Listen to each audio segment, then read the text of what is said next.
How we doing, guys? Welcome back to another episode of the Richie Hicks Jr. Sports Podcast. Today's topics are going to cover the best and the worst of the NFL honors, which all in all, I think was a pretty strong show. Nice jacket. Congrats to our new NFL Hall of Fame inductees, but who are we still missing? Who deserves induction in the near future? We'll also briefly hit on some of the 2024 candidates. We're going to give a detailed recap of the NBA trade deadline and give you some of our winners in terms of who did well. Our predictions for the World Baseball Classic.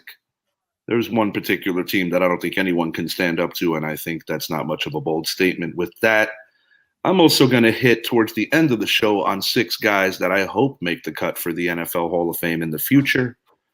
And I'll give reasons as to why I think at least half of them probably will. We're going to start with Zappy's quarterback. Welcome to the show, Zappy. And I want to say congrats to your quarterback. As fans, it gets pretty real in the NFC East and almost to the edge of personal and prideful in some of our trash talk pages. But taking the fan hat off, taking the team support off, and just talking about Dak the man, I've got to say that I'm very pleased that he won Walter Payton Man of the Year. I think he is a great example of what that award embodies and what it's supposed to mean. And quite frankly, regardless of what we might think about if of his performance, where is he in the league, he's a good man. Dak Prescott and Geno Smith. 2 different spectrums of my opinions of the awards. Dak, as I just stated, won the Walter Payton Man of the Year. Geno won Comeback Player of the Year. I have plenty to say on that. We're going to give our best and worst of the NFL honors, and Zappy, have at it. Tell me what you think about Dak Prescott winning the most important award of this show. I mean, we went through last night over the past champions, and we came to the realization that a lot of the champs got this award after being in the league for quite some time. So it's one of those, when you look at the history of Dak Prescott and everything he has done for the community of Dallas, Louisiana, Mississippi, and just the person he is altogether, the things he has had to overcome in his life, from his mother passing of cancer, his brother taking his life away, and Skip Bayless saying the things he said about them after his brother took his life away. The guy has only faced adversity his whole career, and yet he comes back. We talk about 2020, another point in his career that he faced adversity when he had that bad leg injury.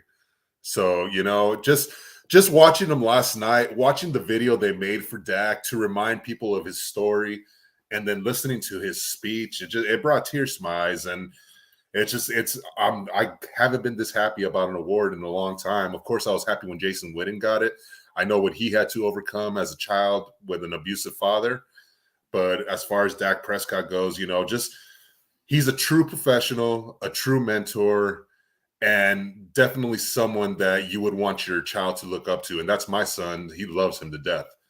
So just one of those role models that I think if you're a Cowboys fan, at least you would want your kids looking up to him in a big way. And then NFL fans, same thing, I share your sentiments about his character. We have fun when we nitpick at each other's teams, having fun with the trash talk aspect of it. But most definitely Dak backs up the talk by having the strong walk when it comes to his involvement in his cause. And, I think he really nailed his speech, and I think it was very much from the heart and very much honest. Very humble, a lot of humility there, praising his organization. Jerry Jones has been a little embattled over some of the stories that I don't necessarily think are all the way fair, considering how young he was, with a picture that hit social media. But ultimately, the point I'm making is Dak is a great representative for a team that is so polarizing. Like the Cowboys, hate the Cowboys, indifferent about the Cowboys. Similar to my New York Yankees in Major League Baseball, similar to the Los Angeles Lakers in basketball, there is always some chatter going on about the Dallas Cowboys. And I think Dak Prescott is humble enough to know what leading that team and being the face of that team truly means. We're going to speak on another quarterback here, Geno Smith. I want to make this clear before I go on my little rant. I'm happy for Geno at 32 years of age for having a career resurrection. But having said that, I do believe that, yes, sometimes getting an opportunity to start in this league, sometimes you got to be fortunate, and timing is such a key in that. Geno Smith lost his job with the New York Jets for a litany of reasons. He was immature. There was an unfortunate situation where a teammate broke his jaw, which really signaled the end of his ride with gangrene. He moved around the league a little, backed up Eli Manning, very controversially made the start that busted up at the time the second longest streak at the quarterback position for consecutive starts, which put New York Giants fans and NFL fans alike in a bit of a rage because of the disrespect they felt that Eli caught there. But, that's not Geno's fault. So I'm not going to come up here and say, oh, I hate that guy because of that. But when I think about what comeback player of the year means, I'm not saying that it's an end-all, be-all of injuries. I also understand that, yes, indeed, it is an award that is predicated off of perseverance.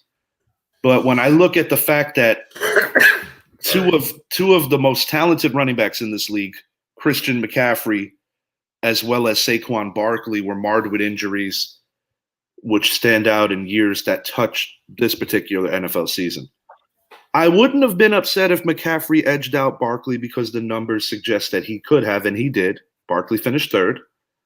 But I also take into account that Saquon Barkley played on the least talented offense of these three teams. And with head coach Brian Dable winning the coach of the year, I think it suggested very much so the challenge that he overcame with a limited roster. So in that regard, when I look at three players and I say who carried their team the most in this particular category, I would say Saquon Barkley. And I was a little disappointed that he didn't win. I cooled down off it a little after looking at some of the metrics of Geno's season. But I still feel that if you weren't good enough to be a starter, I don't necessarily think that you belong in this category. If there was an award for most improved player, then yes, I do believe that Geno belongs there. But comeback player of the year, no offense, dude. And I don't even think Geno thought he was going to win. I don't know what he was doing. Maybe he had a previous engagement, but he wasn't there. And that even made it weirder. On Instagram, I went live because I was certain that it was going to be Barkley. He was sitting in the front row. And when they did the reels for the three players, it seemed like Barkley had the longest reel. I thought they were almost tipping off that they were going to hand him the award. So that definitely shocked me. So for a very good show, that would be my worst of last night. The best, undeniably, Dak Prescott winning that Walter Payton Man of the Year award. And I would say just behind it would have to be head coach Brian Dable winning coach of the year. So humble. Almost looked slightly nervous when he was up there, He seems like the type of guy that doesn't like getting the credit. He wants it to be spread along, and he did a great job of shouting out his GM, the players, and just the love that and support he's received from the Giant fans who have been very thirsty for a winner. I was very happy about that, but I do want to ask you this. Micah Parsons fell slightly behind Nick Bosa in the voting. And I felt that was the most intriguing competition for Defensive Player of the Year because I genuinely feel that you could flip a coin on that one. That's how close these two players were. I mean, Bosa does have the sacks, but I feel like from a diversified playing style, I feel that with the quarterback hits, being able to line up in coverage, and the many different looks that Micah Parsons brings, it really could have won either way. What are your thoughts on that? Well, first, Geno Smith, this is year 3 of him on the Seahawks. Right. And I'm with you all the way. Yes, Saquon played last year. He missed a few games, 4 games, I believe. And CMC missed 10. And then you look at the year before that, they each missed 13. And to be honest, the second year was a carryover of the previous year, because with lower extremities, it does take 2 years to truly get back, if you're ever going to get back the right way. Yeah, so that was the one award that I did not agree with at all. I think the only reason why Geno Smith got it is because he's a quarterback. And I think because he's a quarterback, and I also think from maybe an empathy level,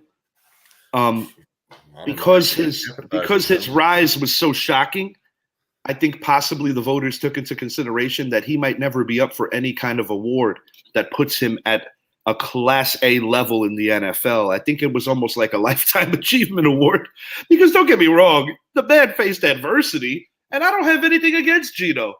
But when I look at what he had in Pete Carroll, like, this is a great example. Russell Wilson had a terrible year, no longer with Pete Carroll. Geno Smith has a phenomenal year. Josh Allen has an off year. Off year meaning that the turnovers. He's still a phenomenal quarterback. Daniel Jones has the best year of his career. So I guess what I'm trying to say is that I think Daniel Jones and Geno Smith are the two most glaring examples of what coaching can do. Yeah.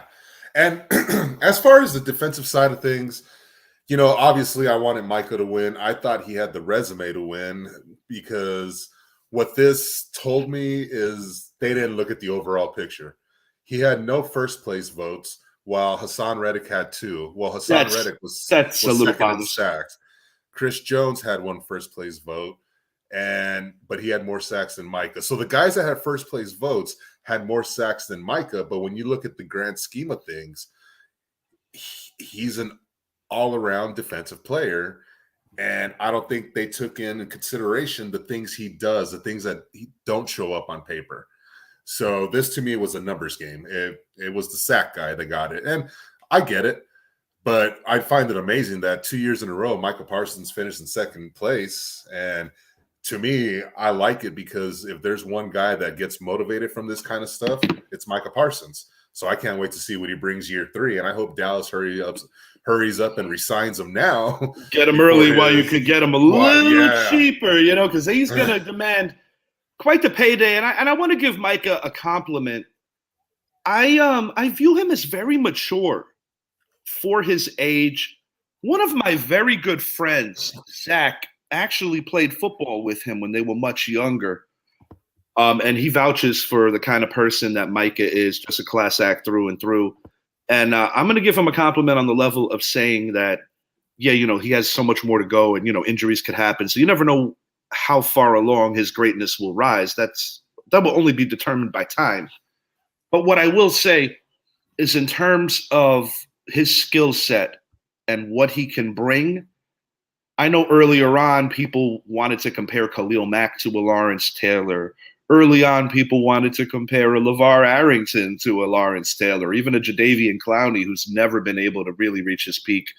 But I must say that in Micah's case, I feel that he is the most qualified, even in a very young career, where he might one day be compared to the greatest to ever do it, who is number 56, Lawrence Taylor. And even if he falls short of not being as great as Taylor, there's no shame in that, because quite frankly, nobody has truly rose to that level or to that consistency. But, Micah is well in front of his years, so to speak. I think he's incredibly mature. I think he's a good teammate.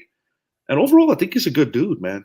I know he was getting a lot of flack for congratulating Lane Johnson, but I think, he's looking at it as a fraternity and a brotherhood amongst players. I don't think a player from the Cowboys, if there was social media back then, would necessarily congratulate a player from the Green Bay Packers after the Ice Bowl. But, these are different times. And I do think that these are times where players, regardless of team affiliation, genuinely like each other. Like, they're looking to trade off jerseys, and there's more emphasis on a fraternity, which I also think is good, because when they do the NFLPA things, they see themselves as one, and they see the billionaires as sometimes the enemy. So there's a lot of ways to look at it, because you and I have both said on the show that players sometimes are treated like cattle. And you don't look any further than the Tua Tagovailoa situation in Miami to give some credence to that spectrum of it. Other awards, the Jets make a clean sweep. For the defense and offense, Rookie of the Years, well-deserved to Sauce Gardner, Garrett Wilson. I think they nailed that award. I think they got that completely correct.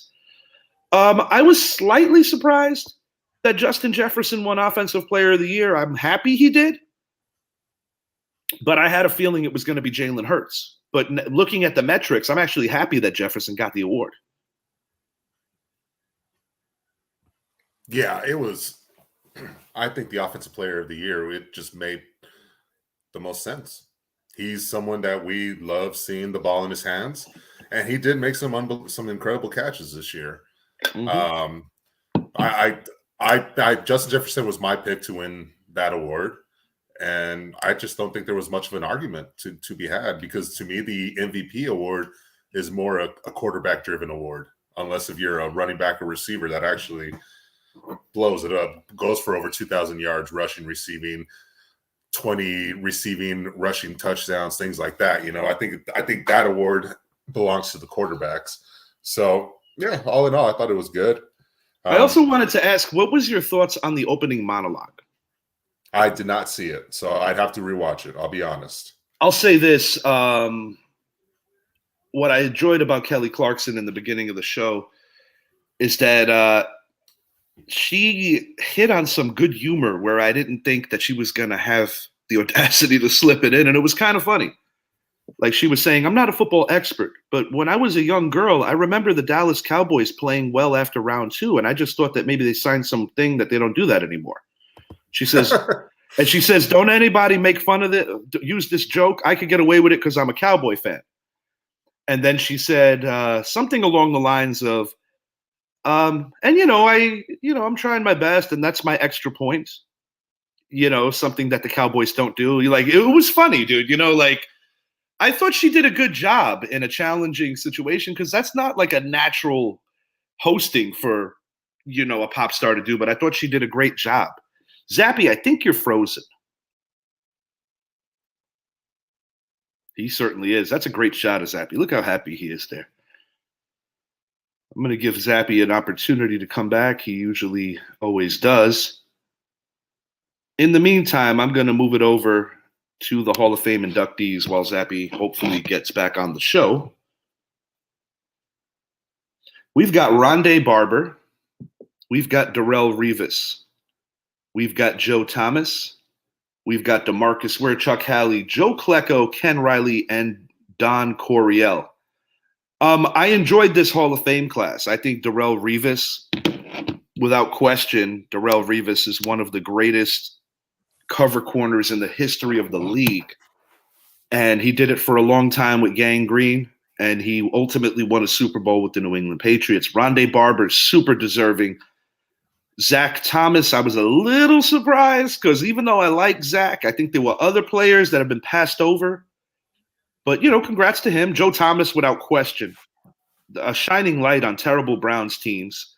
I was very happy for the late Don Coryell. I think it was long overdue. Ken Riley, very happy for him. But DeMarcus Ware, without question, I think he and Darrelle Revis are the class of this draft. Class of this induction. And, what are your thoughts? Anybody that made it that maybe you're like,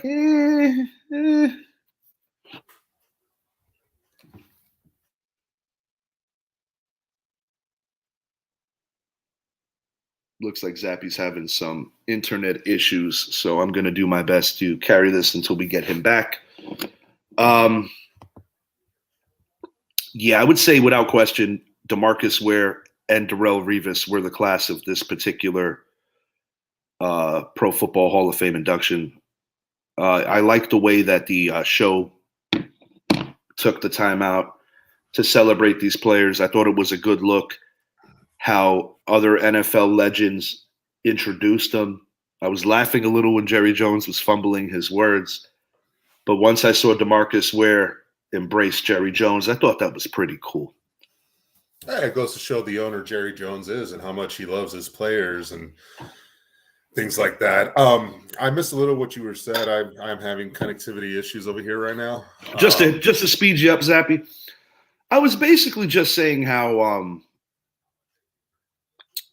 I was given my scope on how strong this induction class was, but I did say that if there was one player that I thought got in, it was Zach Thomas. I liked him. I'm just not sure if he was Hall of Fame. So there's two players, in my opinion, that I believe got in a little too soon, at least compared to other players that have played. One of them, of course, being my Darren Woodson.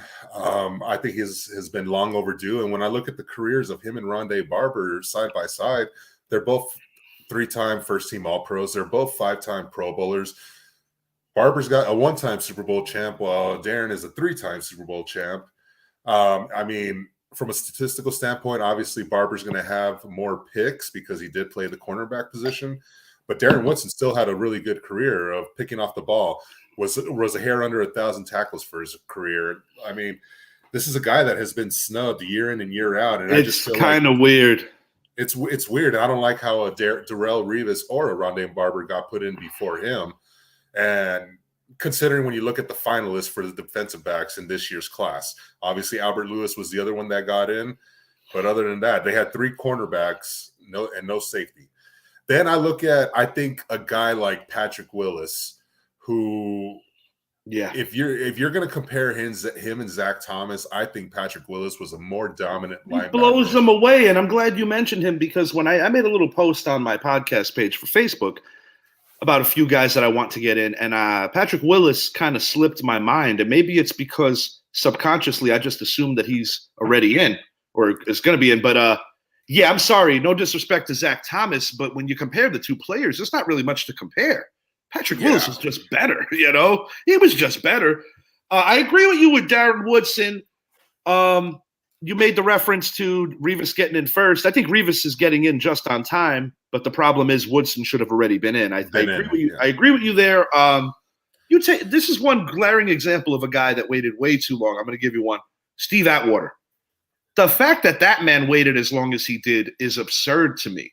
And it makes me question if there is some kind of bias against safeties as opposed to corners. It really makes you wonder because it could very well be that. It doesn't make sense. It doesn't. But I think because the safety position gets easily overlooked. When you really break down the top 5 safeties versus the top 5 cornerbacks, obviously you think of an Ed Reed right away or Ronnie Lott. Polamalu, Dawkins. These are names you're going to hear. If you want to take it way back, Emlyn Tunnel of the New York Giants, first African-American player to be inducted into the Hall.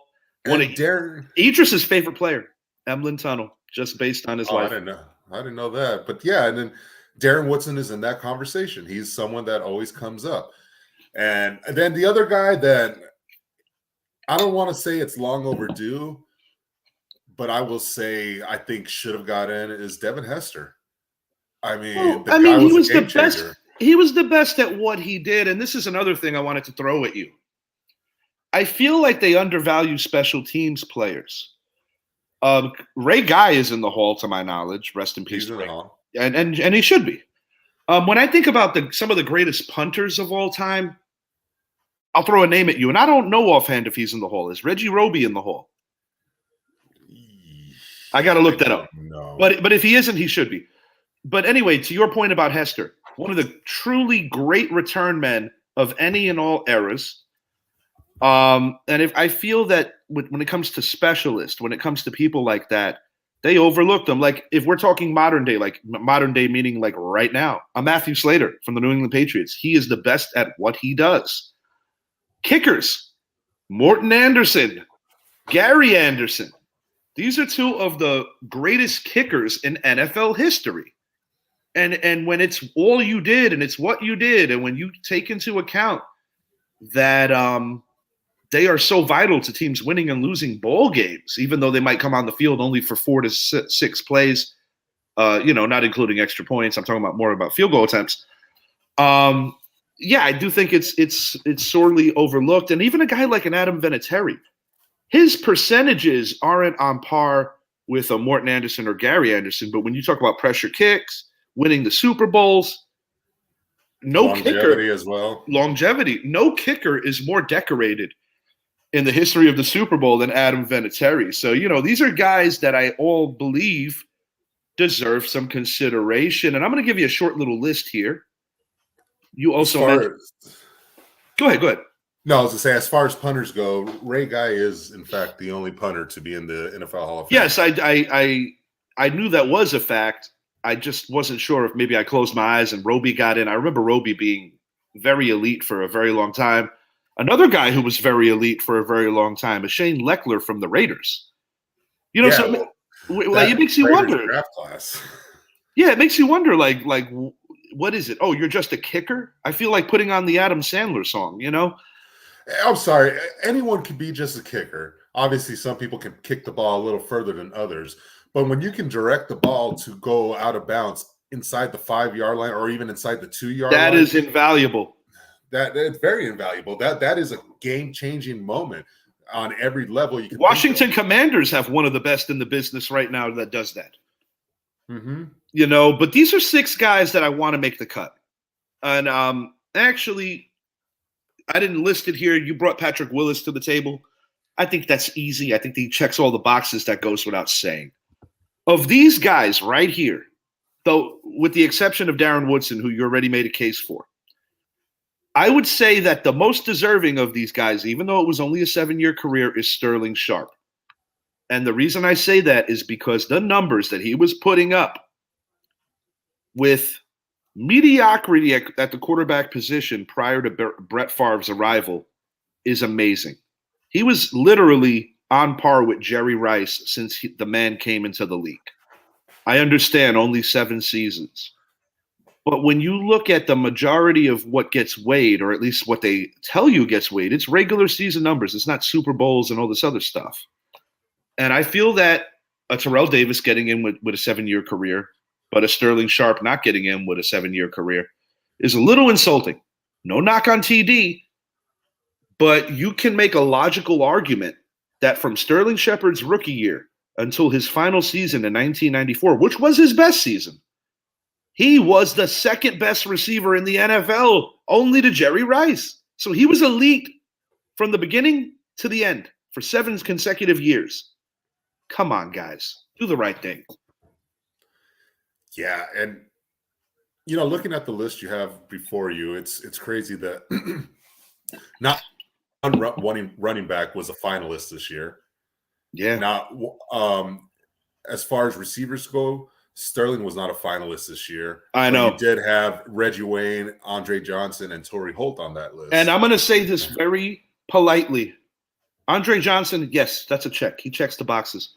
Torrey Holt, Reggie Wayne, I think they're on the bubble. And once again, no offense to either one of those players. They were not better than Sterling Sharp.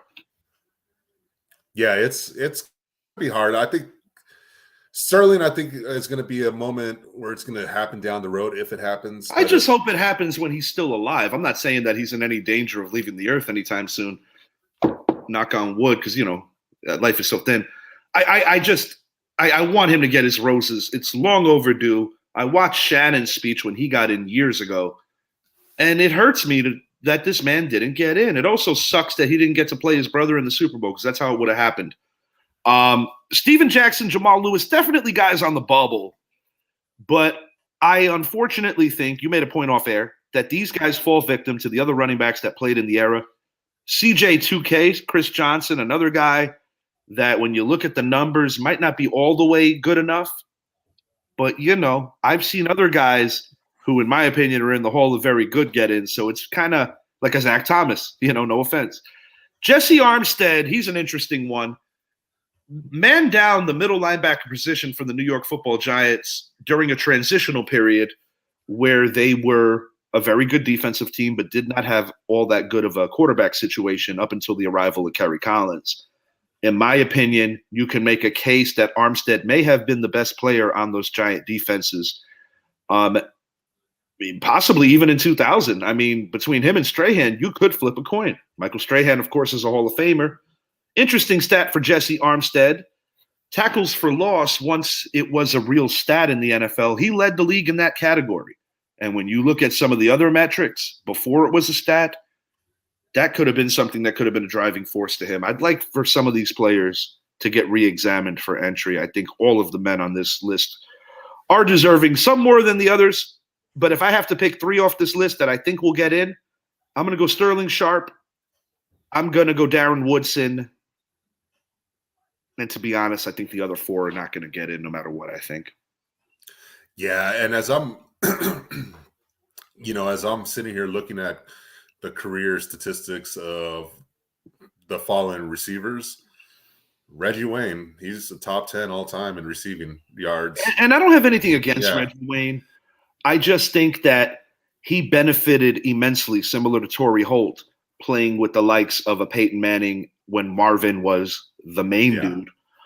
Another guy that I want to mention that always gets overlooked, I'm talking about Anquan Boldin. Boldin's stats are eerily similar to a guy like a Lynn Swann. Now, granted, Lynn Swann played in a different era and in an era where they threw the ball less. But I don't think any player, whether from the 70s, 80s, 90s, whenever they played, should be punished for the era they played in.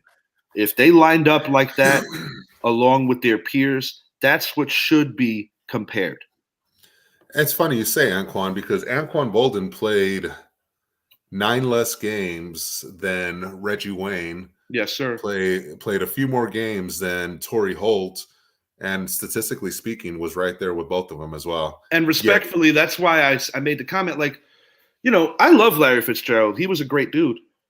But I think Fitzgerald gets so much more credit than Boldin, and I don't think it's all the way right, because what people fail to remember when they talk about Anquan Boldin's case, he was the number 1 receiver for many of the years that he was alongside Larry Fitzgerald.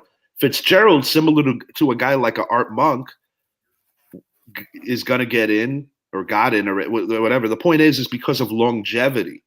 Mm-hmm. But if we're talking about year to year, comparing him to Boldin, you can make a case that Boldin was better for a decent amount of those seasons. Before we move it along to the NBA trade deadline recap, I do want to hit on this briefly. Our predictions for the World Baseball Classic. Short and sweet, I'm going to make this clear. The only team that could beat the Dominican Republic is the Dominican Republic. They are that deep. I combed over some of these rosters. I think Team USA has a legitimate shot to finish in the top 3. I think it's kind of cool that Israel is in this thing. That's going to be interesting. Hard to count out the Japan team. And Canada has been more competitive over the course of the last few years. But ultimately, if I'm thinking about who's going to make the championship, I got 3 teams on the brain. The Dominican Republic goes without saying. When you look at that squad, it is like literally just deep, deep, deep. The worst player on the team is Gary Sanchez. But you got the likes of a Juan Soto on that team. You got the likes of a Vlad Guerrero on that team. They are just so deep and so like devastatingly talented that it would take a colossal effort to beat these guys. Team USA is led by the great Mike Trout. I do think Team USA has a shot to beat anybody, but I got to consider the Dominican Republic the favorite. And don't sleep on Japan. That's what I think about that. Yeah, I think the 4 best teams, in my opinion, are the U.S., Dominican Republic, Japan, and Puerto Rico.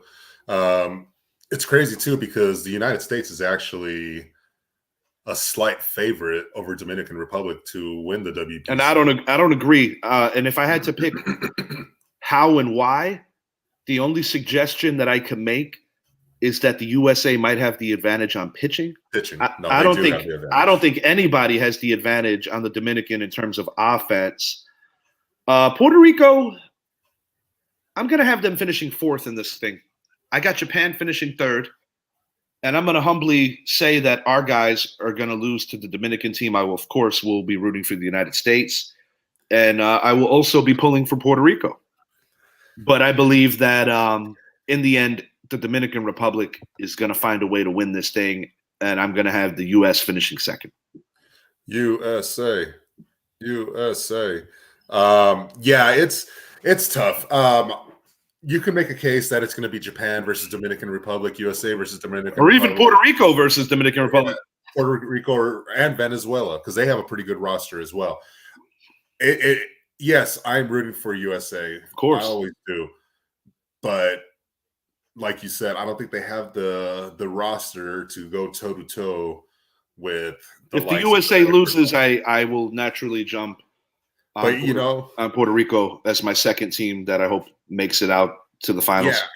yeah, and I think it's going to be great too to see Yu Darvish and Shohei Ohtani together on that Japanese team. Yeah, speaking of Yu Darvish, he just signed a huge contract. 6-year 108 extension. Yeah, man. Huge contract. Other news in the sports world before we move it over to this deadline recap. Brett Favre is suing Shannon Sharp as well as Pat McAfee for character defamation. And listen, dude, I'm going to make it short and sweet. When you're a member of the media or you have podcasts or you have shows, they're going to bring the truth and they're going to rip you a new one when it suffices, when it makes sense. And Brett Favre, one of the greatest personalities in the NFL over the course of his career, one of the most likable players on the field. But when you think about the just astounding evidence against him, and he's not even the main player in this scandal, you're talking about other people that have literally faced criminal charges. To take away from the poorest of the poor, especially when you are from there, it's deplorable. So I have absolutely nothing against Shannon Sharp, nor Pat McAfee, or anyone else who has ripped him a new one. And all I could say is this. My father loved Brett Favre as a player. He was one of his all-time favorite Packers. And if my father was alive to see this, in addition to be heartbroken, he would be disgusted. It's great, and then we have the whole Brett Favre situation, and I want to see what's going to come of a very similar situation to Russell Wilson with his charitable donation that he's only giving 25% of it. Yeah, I really hope that that's falsified. I've always liked Russ, but the facts are going to come out, and we're going to take it as they come. Yeah, absolutely. And I will say, you're talking about a lawsuit by Brett Favre. Michael Irvin is also turning around and filing a $100 million lawsuit for what happened to him at the Ladies and Renaissance gents, Hotel. we call that a segue. Yeah, not enough evidence yet to really see what the heck happened. The thing that kind of blows my mind is that if the interaction was that brief, and I don't want to accuse anybody of being a liar, but if the interaction was that brief, what could he have possibly done in that 60 seconds that would warrant a lawsuit? I mean, gave her a good game. That's the only thing that makes sense. He gave her a hug and his hand was too low. Possibly, or this could be a money grab, but like anything else, I do not want to accuse or try to question someone's character, whether it be the accuser or the accused, until we get a little more detail and some more hard facts on this. But we'll just have to see how it plays out. We don't have all the information just yet. We have tons of information on this, though. We're moving it over to the NBA trade deadline recap. Goes without saying, Kyrie Irving, Kevin Durant are the class of this deadline. Phoenix Suns basically become the favorite to win the Western Conference after acquiring KD. Kyrie in Dallas could be a great thing if he's there for the long haul. There is a possibility, perhaps, that Mark Cuban might sell him Dallas as a permanent destination. I'm not sure how that plays out. I think a lot of it has to do with how he and Luka approach the playoffs. What stands out to you in this deadline, and what do you like? Well, obviously, I love the trade of Durant going to the Suns and being able to keep DeAndre Ayton or Chris Paul, Devin Booker. Like, that 4-player nucleus right there is deadly, because you're talking about inside, outside, all the way around. It's going to open up the paint more for DeAndre Ayton too, which is a scary thing already, because he's more of one of the true centers in the league right now. And then the Lakers adding D'Angelo Russell and Malik Beasley, I think that was a really good trade for them. Obviously, the Russ experiment didn't work. This is going to be D'Angelo Russell's second time with the Lakers. He was drafted by them. He didn't have as much of success as he's having now. He did grow into the player he is today. So I think that's going to be a good one. The one that I liked a lot was what the Warriors did to orchestrate a James Wiseman to Detroit trade for 4 second-round picks and then turning around and flipping those, as well as a couple other, to the Trailblazers. Oh, Kevin Knox was the other guy. So they can get Gary Payton II back. And that seems to have been the piece that's been missing for this Warriors team, Gary Payton's defense. He is a great defender. When it comes to playoff time, he's going to be the guy in there covering your best shooter. And he does a really good job at it. And then the Clippers. Everyone thought John Wall going to the Clippers was going to be a very good thing with him, Kawhi, and Paul George. It just didn't live up to the expectation. But you bring a guy like Eric Gordon, who he's made a living where his career is not being really the number one guy, but being more of the guy that is there to help balance everything out. So he's going to bring in something good for the Clippers team that I think is going to help them make a run. And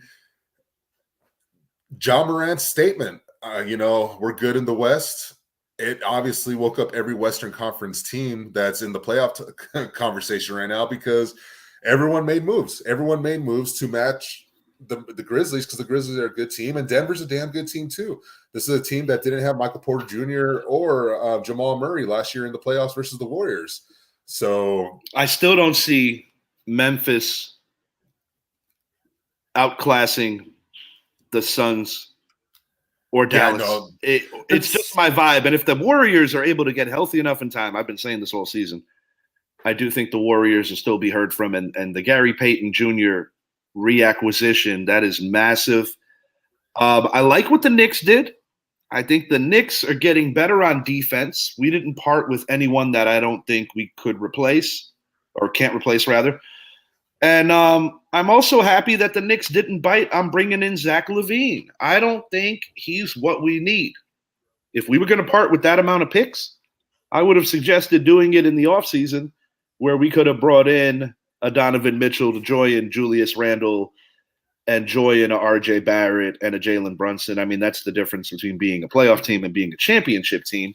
But the one thing that I'm happy about with Leon Rose, and what I'm happy about with this Knick regime right now, is that they are not doing Knick-like things, where in the past they would overpay for players that not necessarily were out of their primes, but that the end of their peak was nearing. I think the Knicks settled too many times in the past, whether it's trading 5 players or 6 players for a Carmelo Anthony when you probably could have got him in free agency, whether it's giving a max deal to Amare Stoudemire or an Antonio McDyess, who both had bad knees. The Knicks have had the ridiculous contract they gave to Chris Childs, who couldn't even man down a starting position.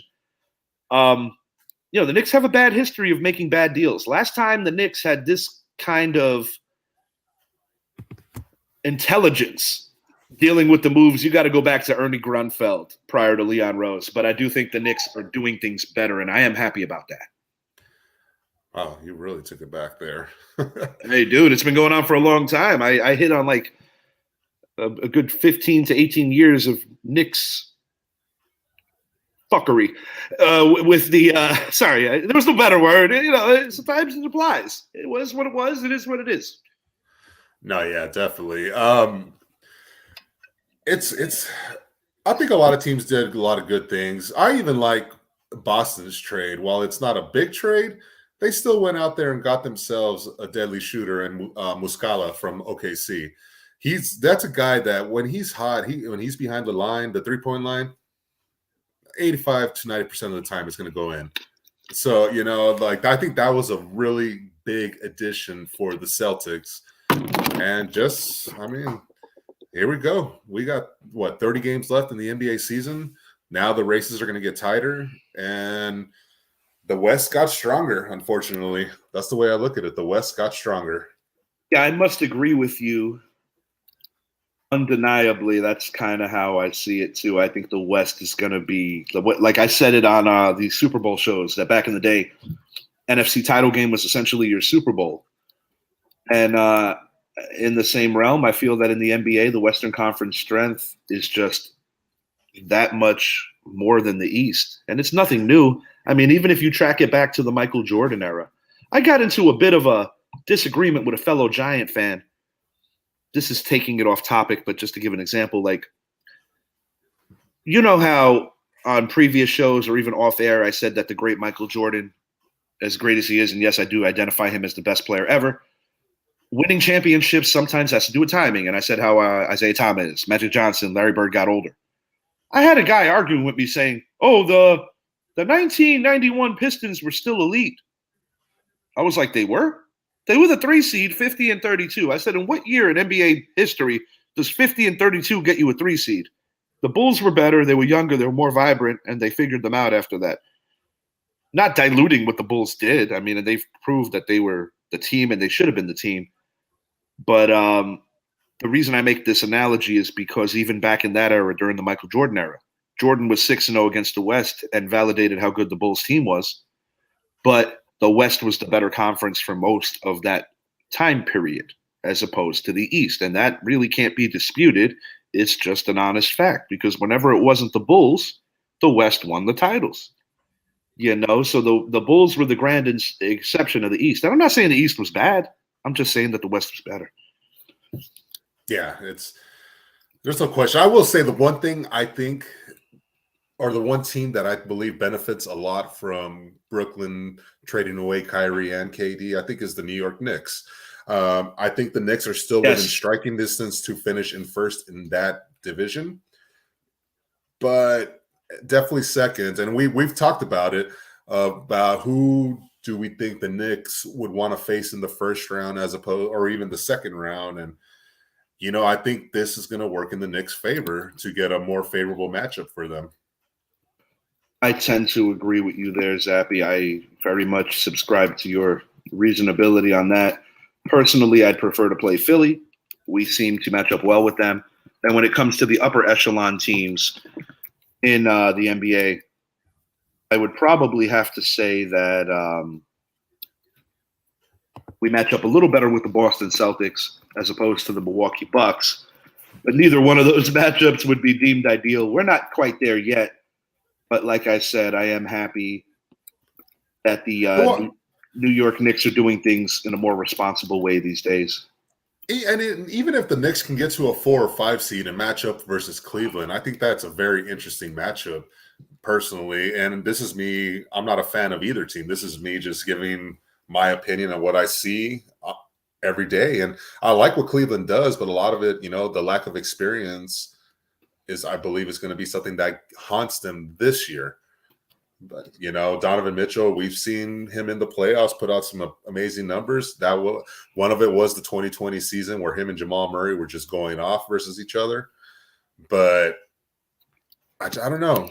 I think this Knicks team can make a run, and they have a tough part of their schedule coming up here very soon that we're going to find out what they are, and we're going to find out a lot about everyone else too.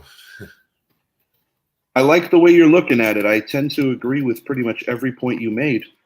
I'm in the process of putting a little list together before we get out of here. I think you might appreciate this. And just bear with me. So talk about anything you want for the next minute or two while I put this together. Well, I'll bring it up. All right. So with the West, current seedings, we have I believe it should still be Denver 1, Memphis 2.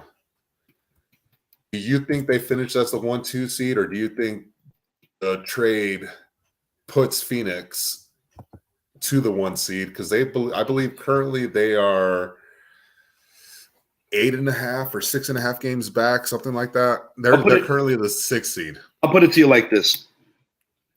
When it comes to the way the game has changed in terms of rest minutes and in terms of the bigger goals, I don't really put a lot into records and what I think is going to happen. But I will say this. I believe that the Phoenix Suns are going to win the Western Conference. And I think it's going to be Chris Paul's final opportunity to win an NBA title, because you brought to my attention that there is always a possibility that Kyrie Irving could end up reuniting with KD in Phoenix. And should that happen, that would signal the end of the Chris Paul era in Phoenix. So I think this is the final year, so to speak, for Chris Paul to get that elusive championship. And he's not exactly one of my favorite players. I don't have anything against him. He's just not like one of my guys. But, given the service that he's put into the league, I guess what I'm trying to say is I would not be upset should he end up getting that award. Just about to put this up. Just typing in my final thing here, and we could Chris look at Paul this has for a been in couple the of league. minutes on an abbreviated analysis. Yeah, There's Chris baseball Paul. around the corner.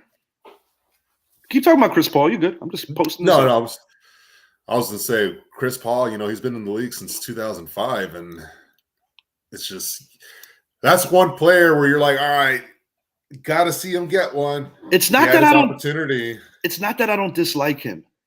It's that I think I just have I'm such a stickler for the greatest of the great point guards and how I grade these guys that when I think about the best of the best, even though Steph Curry is so phenomenal in what he brings to today's NBA, because he's kind of like a tweener between a point guard and a shooting guard, because obviously he's the greatest shooter that ever lived, I view him on some levels as more of a shooting guard.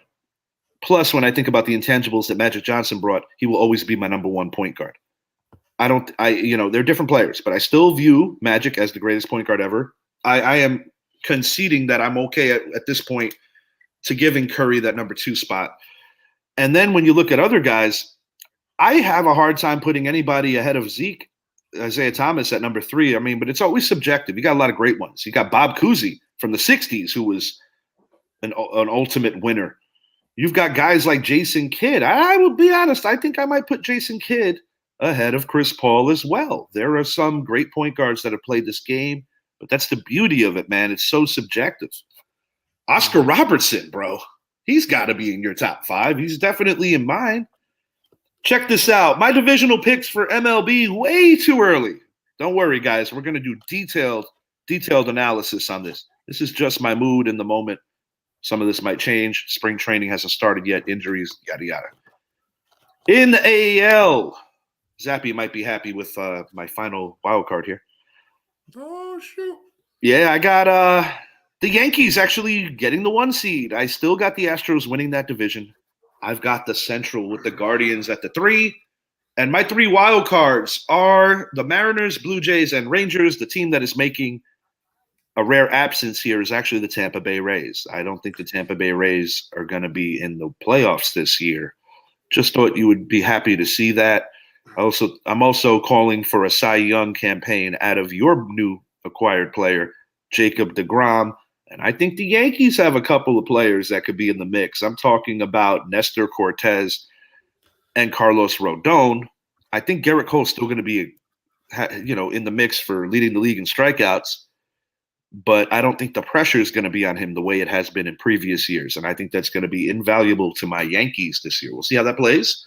In the West, in the NL West, as well as just the whole NL here, I got the Padres overtaking the Dodgers.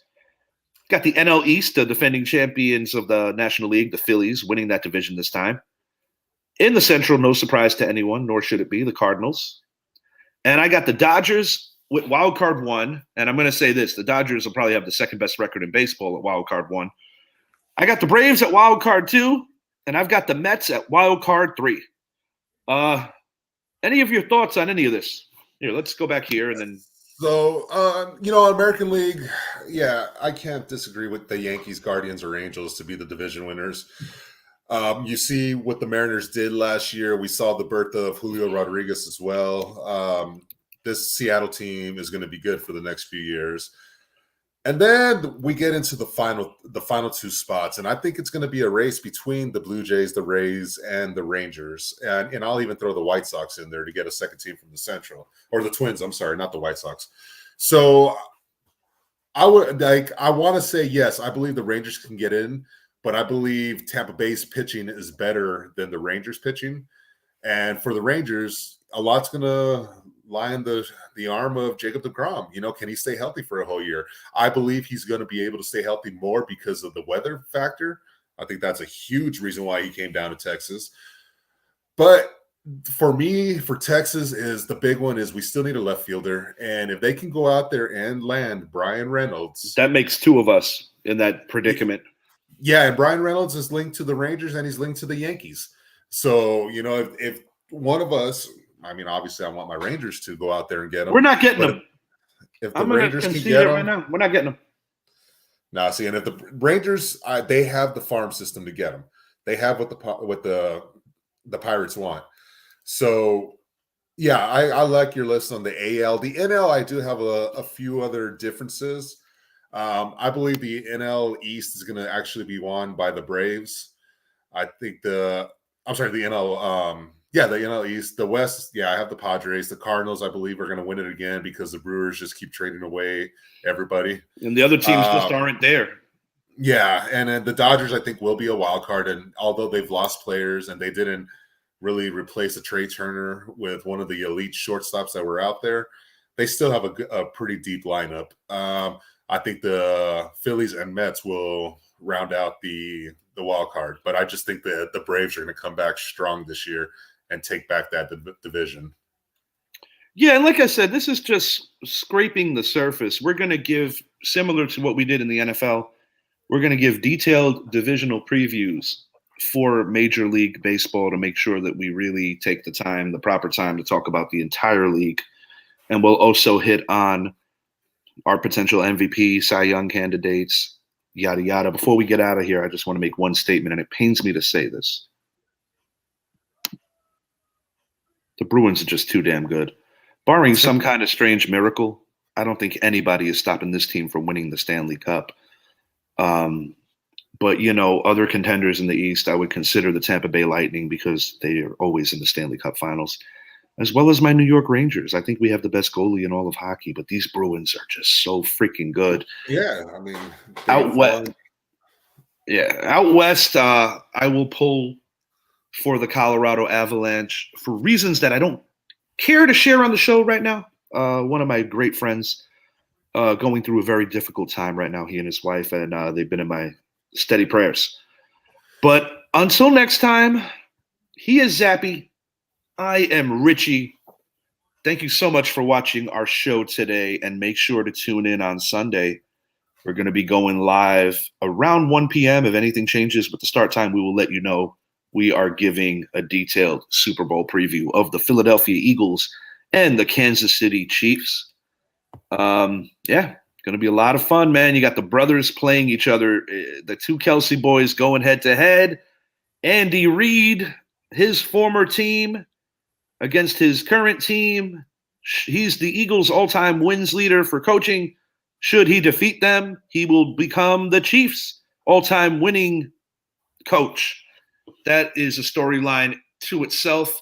The first time that you have two African-American quarterbacks going head-to-head on the grandest stage, Jalen Hurts and Patrick Mahomes.